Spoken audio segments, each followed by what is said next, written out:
Olá, bom dia! Todo segmento de mercado tem alguns desafios que são só seus. Por isso, é bom que os negócios se especializem cada vez mais. Assim, as empresas conseguem se aprimorar e melhorar seus resultados. No programa de hoje, você vai conhecer mais sobre o funcionamento das distribuidoras a partir da experiência da Frigocenter, fundada há 40 anos e sediada no estado do Rio de Janeiro, na cidade de São Gonçalo. São mais de 300 colaboradores. A empresa é especializada na distribuição de alimentos congelados e atende cerca de 10 mil pontos de vendas entre supermercados e food service. Nosso convidado é um dos sócios e diretores do grupo, Alexandre Amberger, filho do fundador. Alexandre, seja muito bem-vindo ao nosso programa. Obrigado, bom dia. Bom dia. Alexandre, seus pais abriram a Frigocenter em 1981, quando a inflação era superior a 100% ao ano, um cenário que a gente não consegue nem imaginar hoje. Só que quando você assumiu, 8 anos depois, a situação ela estava ainda pior, cerca de 1000% de inflação ao ano. Eu me pergunto, como um empreendedor conseguia trabalhar naquela época? Naquela época, realmente, a inflação confundia muito o que era margem e o que era realmente correção, né? Então, a gente tinha que fazer várias tabelas durante a semana, era o repasse diário quase de preço e muita aplicação financeira também durante o dia. Então, na verdade, você tinha uma mistura de margem com inflação e também aplicação. Era um tempo bem confuso para você calcular a margem do seu negócio. Seus pais começaram vendendo frangos vivos, mas logo eles perceberam a necessidade de passar para os congelados. Naquela época não era igual a hoje, que a gente tinha informações, estatística, né? Então, como que ele tomou essa decisão de fazer essa mudança? Meu pai, César Moretti, era um cara assim, muito corajoso, né? Então, realmente, ele estava sempre olhando as tendências de mercado e buscando novos negócios. Então, realmente, foi ele que foi a pessoa que inspirou, acho que a família a seguir nisso. E minha mãe, Vera Lúcia, realmente sempre deu equilíbrio para essas decisões dele de inovação de maneira geral. E hoje o mix de produtos da Frigocenter, ele vai muito além de frango e outras carnes. Dá pra gente uma visão, né, sobre o que é esse mix, o que é essa gama de produtos que vocês trabalham hoje? A empresa começou realmente com frango, foi a primeira proteína nossa, e em seguida fomos partindo para outras proteínas, bovinos, suínos, etc. E de algum tempo para cá a gente começou a buscar outros produtos que não são proteínas. Então, a linha de vegetais congelados, a linha de gorduras, óleos, azeites, molhos. Então, realmente, o portfólio hoje é um portfólio bem abrangente. E falando agora um pouquinho sobre a estrutura da empresa, vocês têm um centro de distribuição, onde está a matriz, que é em São Gonçalo, região metropolitana da capital carioca, e vocês têm mais 3 unidades.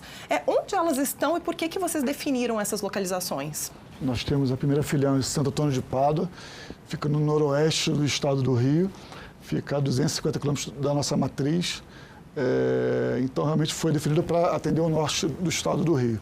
Em seguida, a gente abriu uma filial em Guarapari, no Espírito Santo, que também fica a mais ou menos 250 quilômetros da segunda filial e atende todo o estado do Espírito Santo.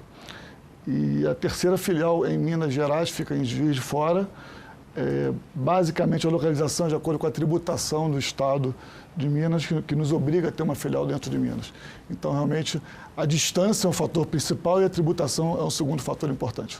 E sobre essa filial de Juiz de Fora, na zona da Mata Mineira, tem alguma meta de ser apoio para a expansão das vendas em outras áreas aqui em Minas Gerais? Sim, Minas Gerais é realmente um estado enorme e Juiz de Fora realmente foi a porta de entrada nossa no estado. Então, acho que a gente está aprendendo, nesses 2 anos em Juiz de Fora, conhecer um pouco do lado regional de Minas, conhecer um pouco do pão de queijo que vocês consomem e dos produtos realmente regionais que são bem diferentes dos nossos do Rio de Janeiro. E, Alexandre, a Frigocenter, ela tem 2 grandes ramos de clientes. O varejo, né, que foca os supermercados, por exemplo, e o food service, que são os restaurantes, as lanchonetes. Vocês têm estratégias diferentes para atender cada um desses segmentos? Sim, são equipes segmentadas. Normalmente o vendedor que atende o varejo não atende o food service. E a gente tem realmente mix de produtos também diferenciados para isso também. Há pouco mais de 2 anos, vocês decidiram lançar produtos com a marca própria, que é a Nobredo. Correto. O mercado ele aceitou bem essa novidade? No início, o primeiro ano, foi uma coisa lenta, a gente foi realmente pesquisando, entendendo um pouco desse mercado e vendo oportunidades para esse produto da marca própria. E eu acho que a partir do segundo, terceiro ano agora, o negócio começa a deslanchar e estamos bem satisfeitos. E quanto mais ou menos é o percentual de venda dessa marca própria? Terminou o ano com em torno de 7% do nosso faturamento foram com produtos da nossa marca Nobredo. Existe algum interesse em investir nessa linha própria, com novos produtos, com um novo mix? Sim, a tendência é cada vez essa linha aumentar mais e esse ano agora de 21 já tem projetos aí para aperitivos congelados, sobremesas congeladas, azeites com marca própria importado também. Ah, legal. Então, já vocês estão aumentando esse mix, né? Eu queria falar agora sobre o trabalho que a nossa equipe de consultores vem realizando junto com vocês, pelo terceiro ano já consecutivo, Sim. né? Você e os seus irmãos, vocês são bem preparados. Inclusive, você é administrador, né? Vocês sempre souberam tomar essas grandes decisões que garantiram o crescimento do negócio. Do que você sentia falta, então? Por que chamar o Aquila para trabalhar junto com vocês? Eu acho que a falta do Aquila, a necessidade foi vir alguém de fora para educar um pouco, criar um pouco mais de disciplina, parar um pouco para pensar e analisar as coisas e realmente ter um tempo assim para você trabalhar na estratégia do negócio. Então, realmente, o Aquila nos ajudou muito a ter reuniões semanais, mensais e estar o tempo todo avaliando o nosso negócio. E precisa desse apoio de tempos em tempos? Sim, cara, a gente está 3 anos seguidos aí, agora em março faz 3 anos, e realmente a gente está cada vez buscando novos projetos, novos departamentos que precisam de melhorias, então realmente está sendo bem interessante. E é bom quando os gestores têm a mente aberta, como você e os seus irmãos, porque às vezes até os métodos que vêm dando certo, eles precisam de alguns ajustes. E no que diz respeito ao orçamento, como que vocês trabalharam isso? Sim, é sempre bom a gente estar aberto a mudanças. A questão do orçamento para a gente realmente está sendo um desafio, ter limite de gastos e está tendo acompanhamento diário de despesas. Então, realmente, uma nova fase da gente se educar com relação ao orçamento. Vocês mudaram a forma com que vocês trabalhavam o orçamento? A gente, na verdade, esse ano está conseguindo, eu acho que, acompanhar o orçamento diariamente, ter limite realmente de gasto e está sendo bem interessante. E eu vejo muito nas empresas que, às vezes, elas têm um orçamento, mas que não necessariamente ele é cumprido, né? Sim, sim. Realmente fazer o orçamento, eu acho que é o mais fácil. Agora, realmente acompanhar e cumprir o orçamento é o grande desafio nosso. E esse terceiro ano que com a Aquila fazendo orçamento, realmente acho que vai ser um ano de orçamento bem feito e bem acompanhado. E falando agora um pouquinho sobre logística, eu gostaria que você fizesse um balanço dos seus resultados obtidos após a terceirização de 1/3 da frota de caminhões. Quais foram os ganhos que vocês tiveram? Até 2018, 100% da nossa frota era própria. E realmente, a partir de 2019, com a ajuda do Aquila, a gente começou realmente um processo de início de terceirização. E estamos assim bem satisfeitos. A gente tinha um custo fixo muito alto. Com essa redução da frota própria, o custo fixo realmente caiu. Hoje a nossa logística é mais flexível com relação à demanda de vendas, então realmente ficou uma empresa mais leve com relação à terceirização. E além desse 1/3, vale a pena terceirizar mais? Talvez a meta seja chegar a 50%. Eu acho que mais que isso não. Eu imagino que por conta de um trânsito pesado do Rio de Janeiro, né, e toda a região metropolitana, a logística seja um ponto muito desafiador para vocês. Vocês terem adotado caminhões diferentes para fazer entrega em supermercado, em restaurante, ajudou a melhorar o resultado? Sim, realmente foi fundamental para a melhoria da logística essa segmentação. O caminhão que vai para o supermercado é o diferente do caminhão que vai para o restaurante. O índice de devolução nosso realmente caiu bastante. Então, a gente quase caiu em 50%. Então, realmente foi bem interessante esse trabalho de segmentar as entregas. E por que isso? Tem diferença de tamanho nos caminhões? A gente tem caminhão de vários tamanhos, de acordo com a rota e com a entrega, mas o principal é que a entrega do supermercado realmente ela demora mais a ser feita. A entrega do restaurante é muito rápida. Então, a gente precisa ter caminhões diferentes para realmente... O tempo é bem diferente. E nas áreas administrativa e financeira, depois da adoção de práticas de governança com muito rigor da contabilidade, na elaboração dos relatórios de acompanhamento de cada área, isso te ajudou a melhorar o lucro? A gente está bem satisfeito. No último ano, a gente cresceu... Um ano de pandemia, crescemos 3,5% de faturamento, mas o lucro cresceu mais de 300%. Então, realmente, estamos bem satisfeitos com o resultado. E agora que você falou sobre pandemia, eu queria inclusive entender quais foram os impactos da pandemia na Frigocenter. O setor de food service, a gente sabe que foi um segmento que foi bastante afetado, mas ao mesmo tempo os supermercados aumentaram as vendas. Então, como que vocês conseguiram aumentar as vendas de vocês? Como que vocês conseguiram fazer isso durante esse período tão crítico de pandemia? Durante a pandemia, a gente teve meses de março, abril e maio muito difíceis, né? Dos nossos 10 mil clientes, eu acho que 4 mil clientes quase que fecharam as portas ou tiveram que paralisar, né? Então, a gente teve que ter paciência com esses clientes, aguardar eles voltarem, negociar dívidas e realmente foi um período bem difícil. E depois desse período, o foco total foi no varejo, com mix, ou seja, oportunidade. E, graças a Deus, o food recuperou e realmente deu tudo certo. E internamente, essas regras de restrição, o trabalho de home office, isso fez alguma diferença para vocês? Vocês tiveram que adequar também a forma de trabalho? Sim, foi uma oportunidade da gente botar algumas pessoas realmente para testar o home office em casa. Eu acho que, de maneira geral, foi bem positivo. Alguns setores ficaram e continuam em casa em home office. Eu acho que a tendência é cada vez ter mais gente em home office. Alexandre, eu queria te agradecer muito a presença aqui. Obrigada por compartilhar com a gente todas essas experiências da Frigocenter. Tainá, muito obrigado. Foi um prazer estar com você. As empresas familiares representam quase 90% do número de negócios do país, mas nem todas sobrevivem por falta de qualidade na gestão. Por isso, chegar aos 40 anos de mercado e crescendo faz o case que estamos te apresentando hoje ser exemplo de sucesso no setor de distribuição de alimentos. A Frigocenter, sediada no estado do Rio de Janeiro, vem conquistando mais fornecedores e mais clientes e ainda ousou lançar a própria marca de alimentos. Eu converso agora com o gestor que está dedicado à área comercial da Frigocenter, Leonardo Amberger Moretti, que também é da segunda geração de empreendedores da família. Leonardo, seja muito bem-vindo ao nosso programa. Obrigada por aceitar o nosso convite. Obrigado, Tayana. Um prazer estar aqui, falar um pouquinho da Frigocenter para vocês, compartilhar um pouco do que a gente tem feito nesses últimos anos com a Aquila. Assim como seu irmão Alexandre, você também está no negócio há muitos anos, já teve a chance de passar por várias áreas da empresa. Isso te qualifica nas decisões, já agora, né, na área comercial? Sim, eu estou na empresa tem 20 anos, eu entrei no financeiro, passei por vários setores, sou um pouco curioso, então isso ajuda um pouco na questão da estratégia e na velocidade das decisões. Posso dar um exemplo na questão mesmo da logística, de quando a gente fez a segmentação entre food e varejo, por eu ter passado um pouco no setor de logística e entender como funciona, por exemplo, o software nosso de roteirização, te dá facilidade para você prever novas ações, isso ganha muito tempo, né? Então, quando você quer tomar qualquer atitude na área comercial, é muito mais rápido quando você já passou em outros setores. E você citou a roteirização, que é uma ferramenta cada vez mais utilizada pelas equipes comerciais, que permite a cobertura maior das áreas geográficas, fazendo com que as pessoas visitem, né, os vendedores visitem mais cidades, o que leva ao aumento de positivação e maior venda para os clientes. Você consegue traçar um melhor caminho para cada cliente, você coloca desde o tempo médio que cada cliente demora e cada motorista ele tem um aplicativo no celular que ele tem que marcar cada ponto.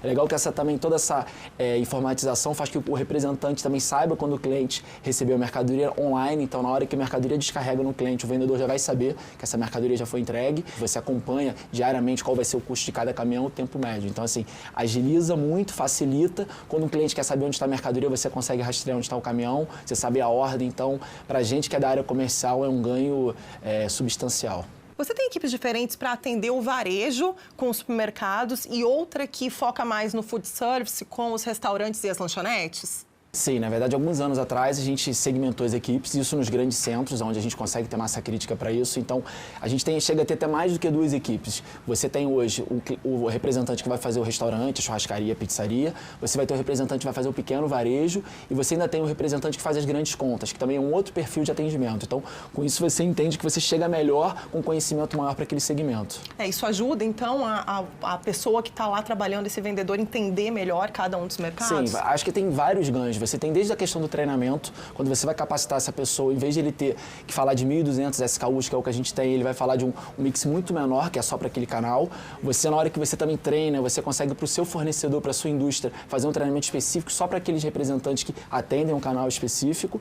E quando ele chega no cliente, a abordagem é diferente. Imagina um representante que fala, por exemplo, com 30 pizzarias, quando ele vai falar na 31ª, ele já tem todo o argumento, ele já sabe qual o produto que funciona bem, qual o case de sucesso que uma pizzaria está tendo, uma nova nova pizza. Então, ele leva essa informação para o cliente dele. Então, você tem que estar entendendo as dores do cliente, se ele é food, se ele é varejo, e tentar levar a solução para ele para melhorar o resultado dele. Ele não vai comprar de você vai fazer ele vender mais e a compra vai ser uma coisa automática. A verdadeira parceria. Exatamente. Leonardo, eu tenho uma curiosidade sobre os hábitos de consumo que devem ser diferentes entre as regiões que você atende. Pela sua experiência, o mineiro é mais fã de alguns produtos do que o carioca, por exemplo? Sim, na verdade, cada CD, você tem os produtos que eu falo que são produtos globais, que a gente vai estar nos 4 CDs nossos, então a gente precisa desenvolver esse produto em todas as regiões, e tem os produtos regionais. E às vezes isso até impacta na questão estrutural. Um exemplo mesmo de Minas, a gente que é um distribuidor exclusivo da Seara aqui na região e também no Rio, no Espírito Santo. Em Minas a gente tem uma venda, por exemplo, de mortadela, que é um produto refrigerado muito maior do que eu tenho no Rio. Então eu preciso ter um estoque maior aqui de refrigerado do que de congelado, enquanto no Rio vende mais linguiça. Espírito Santo você tem peixes em balde, peixes salgado. Então, você tem que ter o produto regional até para mostrar para o cliente que você está preocupado com a demanda dele, não só levar coisa que você quer vender, e sim entender o que ele está precisando naquela região. Eu, como gaúcha, que mora aqui em Minas, eu percebo demais essas diferenças regionais. Você dentro do estado, dentro das nossas 2 unidades do Rio e de Pádua, você já tem diferença de mix. Então a gente tem um mix principal, mas cada região tem um mix de acordo com aquela, até às vezes é questão de marca. Às vezes eu tenho que ter uma marca específica para uma região que na outra não faz tanta diferença. E Leonardo, você é o comprador da empresa e dizem que quem compra bem, vende bem. Então, como que você concilia a sua estratégia de venda, pelo que você conhece dos seus clientes, com um mix de produtos que os fornecedores querem emplacar? Você tem que saber o momento de comprar. Se você comprar mal esse produto no momento que não é adequado, você não vai conseguir vender esse produto, você vai ter um problema. No nosso caso, que trabalha com perecíveis, você vai ter problema até de validade do produto. E tem os produtos de parceiros, que aí você tem uma necessidade que você tem que atender a necessidade lá da indústria, do que ele precisa. Ele não quer vender só o produto que é a commodity, ele quer vender o produto que tem valor agregado, que vai gerar valor agregado para ele, para a gente e para o cliente. Que você que está no meio como distribuidor, você tem que atender a necessidade da indústria e você também tem que atender o que o cliente quer comprar, né? Então você cria combos, você cria encartes, você cria promoções com brinde, coisas para estimular o cliente a comprar muito daquele produto que às vezes a indústria precisa mais vender. E dentro desse plano comercial, você precisa trabalhar, inclusive, com as datas comemorativas. Então, a gente costuma demandar mais churrasco no Carnaval e bacalhau na Semana Santa. Como que você se programa para não perder vendas durante esses períodos? A gente tem desde um planejamento anual, isso a gente já fazia antes até do Aquila, então a gente já tem as metas, a gente sabe a sazonalidade, a gente tem os principais parceiros que a gente tem um planejamento deles, então o próprio caso de Seara, ela tem uma demanda muito maior no final do ano de linguiça, tem as aves natalinas, você tem pescados como parceiros como Ribeirão Alves, que é um bacalhau de salgado que a gente importa, que tem uma venda muito forte na Semana Santa e também no Natal. Então você tem que entender qual é o melhor momento de comprar e preparar seu estoque já de acordo com o que você tem uma expectativa de venda lá na frente. E aí depois entra o trabalho do comercial de direcionar a equipe para vender aqueles produtos que você já comprou uma quantidade maior ou com direcionado para alguma ação específica. Leonardo, vamos falar um pouquinho sobre os impactos da pandemia no seu negócio. Você preparou o seu time comercial para isso? Primeiro a gente entendeu o que seriam os problemas no curto prazo. Então a gente estava preocupado com a questão financeira da empresa, a gente sabia que os clientes do canal de food service, que hoje são 52% da nossa venda, esse cliente ia ter problema de financeiro, a gente ia ter dificuldade de recebimento deles. Então a gente criou desde políticas com o setor de cobrança, de receber sem juros, para poder estimular que ele pague a gente e fique em dia. E a gente começou a estruturar a equipe. Então eu tinha representante, como a gente tem segmentado, que faz food service numa região como o centro do Rio, que a demanda caiu drasticamente. O que a gente fez com essa pessoa? A gente realocou ele numa região e liberou ele para começar a fazer autosserviço. Então fazer os supermercados que a gente estava sem atender. Então a gente levantou a listagem de clientes que a gente não estava fazendo do canal que mais crescia e começamos a fortalecer esse canal. Isso a gente fez no primeiro momento para aquela questão de emergência. E a gente, nesse mesmo momento a gente percebeu que teria uma mudança e uma oportunidade. O que é a oportunidade? Muitos dos nossos concorrentes vivem só do food service. Então você imagina que essa empresa que só vivia do food service, a tendência nos meses que ela poderia até ter um problema financeiro e até fechar. Então a gente sabia que se a gente se preparasse naquele momento, quando acabasse a pandemia, a gente poderia estar mais forte. E aí foram várias ações que, graças a Deus, fez com que a gente batesse recorde de venda mesmo no ano passado, que foi um ano difícil. Inclusive, uma frase que o nosso presidente Raimundo Godoy sempre fala é que nos períodos de crise nem todo mundo perde e nos períodos de bonança nem todo mundo ganha. E, Leonardo, os nossos consultores, eles têm trabalhado intensamente com vocês para desenhar estratégias comerciais cada dia mais personalizadas e dinâmicas para cada momento do mercado.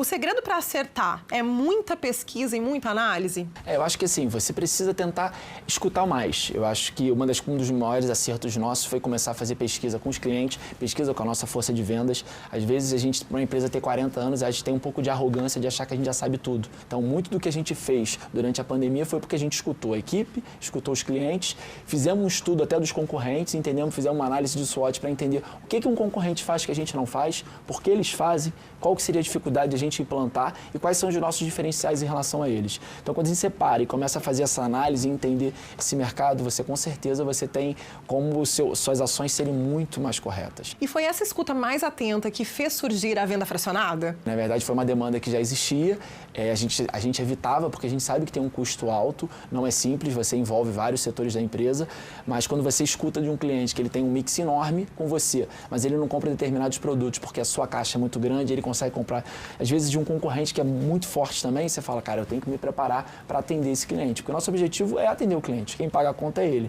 E a gente conseguiu fazer isso e, com certeza, acho que ter escutado os clientes junto com a Aquila, com as pesquisas, com as entrevistas, fez com que a gente tivesse bastante informação e o resultado hoje que está claro que valeu a pena. O consultor Rodrigo Neves, que coordena a equipe do projeto Aquila junto com vocês na Frigocenter, me contou que vocês adotaram a estratégia de território para vender mais, dividindo o estado do Rio em micro-regiões. Como que funciona isso? Na verdade, a gente sempre deixou na mão do coordenador a questão de montar o time ideal para cada região. E aí, quando você coloca aquilo no mapa, você começa a perceber que algumas regiões você tem um trabalho excelente e outras ruins. Às vezes também você tem um erro que você tem uma cidade que você vende muito, mas não porque você tem um trabalho de capilaridade tão importante, que é o nosso trabalho. A gente é distribuidor, a gente tem que fazer distribuição numérica. Mas às vezes você tem um representante que tem 3, 4 clientes, que a gente tem uma participação muito grande, faz com que aquela cidade você tenha um número ótimo e você acha que o seu trabalho está excelente. E na verdade você não está fazendo, que é o nosso principal, que é a distribuição.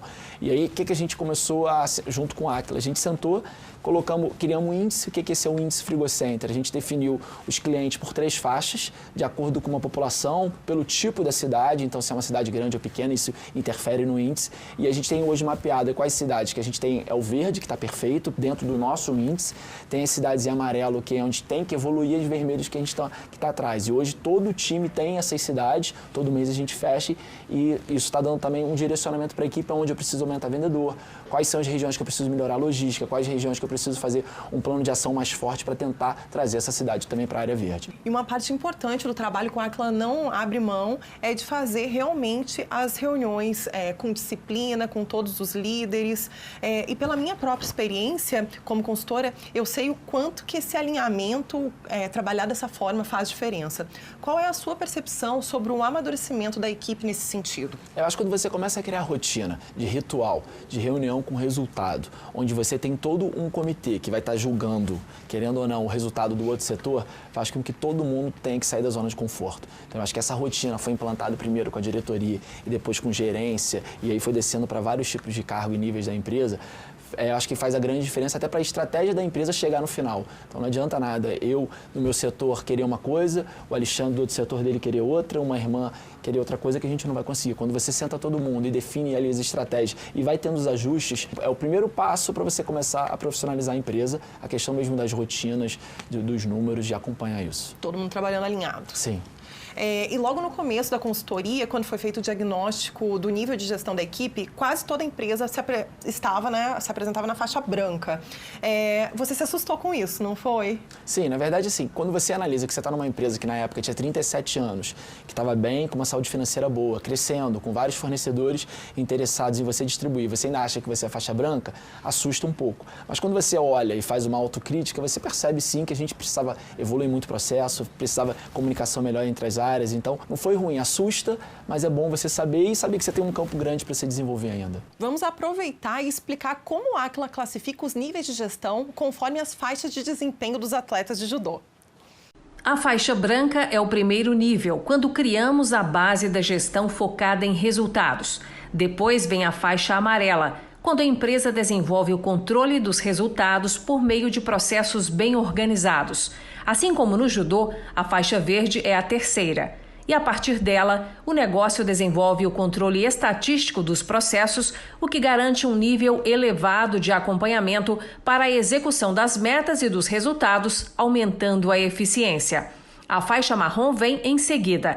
Quando chega nela, a empresa já tem uma visão global, entendendo toda a sua cadeia de valor e, inclusive, conhecendo plenamente a jornada do consumidor e consegue entregar produtos e serviços com a máxima qualidade e eficiência, satisfazendo as expectativas do cliente. A última faixa de maturidade da gestão é a preta, que garante que a empresa conquistou a alta velocidade na tomada de decisões e na qualidade de cada uma delas, de modo que haja o gerenciamento interfuncional, que é quando todas as áreas do negócio estão alinhadas para a busca continuada de soluções do mais alto nível em gestão.